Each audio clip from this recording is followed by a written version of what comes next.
নীলষষ্ঠীর পরের দিন থেকে আমাদের বাড়িতে কাঁচা আম খাওয়া শুরু হয়, আর এই দিন তো আম ডাল, আমের চাটনি, আমের তরকারি এগুলো করতেই হয়।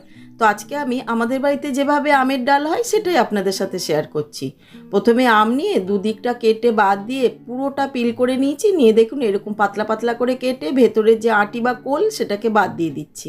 দিয়ে এইভাবে কেটে খুব ভালো করে ধুয়ে নিচ্ছি। এদিকে মটরের ডাল নিয়ে নিয়েছি, সেটাকে ভালো করে ধুয়ে প্রেসার কুকারের মধ্যে দিয়ে প্রয়োজন মতন জল আর একটু সর্ষের তেল দিয়ে ভালো করে সেদ্ধ করে নিচ্ছি। 4টে সিটি এসে গেছে, তারপরে গ্যাসটাকে নিজে নিজে ঠান্ডা হতে দিয়েছিলাম। দেখুন আমি খুলে নিচ্ছি, ডালটা খুব ভালো মতন সেদ্ধ হয়ে গেছে। দেখুন এরকমভাবেই সেদ্ধ করে নিতে হবে প্রথমে। তারপরে প্রয়োজন মতন লবণ, হলুদ, কাঁচা লঙ্কা দিয়ে দিচ্ছি, কেটে ধুয়ে রাখা আমটা দিয়ে খুব ভালো করে নেড়ে মিশিয়ে নিয়ে কিছুক্ষণ জাল দিয়ে নিলে আমটা দেখুন একদম এরকম গলে যাবে। এরপরে একটা কড়াইতে সর্ষের তেল গরম করে দিয়ে দিলাম শুকনো লঙ্কা আর সর্ষে ফোড়ন।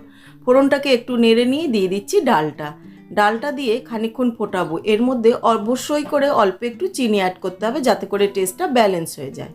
চিনিটা দেওয়ার পর আরও 5 মিনিট মতো জাল দিয়ে নিচ্ছি। ডাল যত জাল দেওয়া হবে টেস্ট কিন্তু তত ভালো হবে। দেখুন কত সুন্দর ফুটে উঠেছে।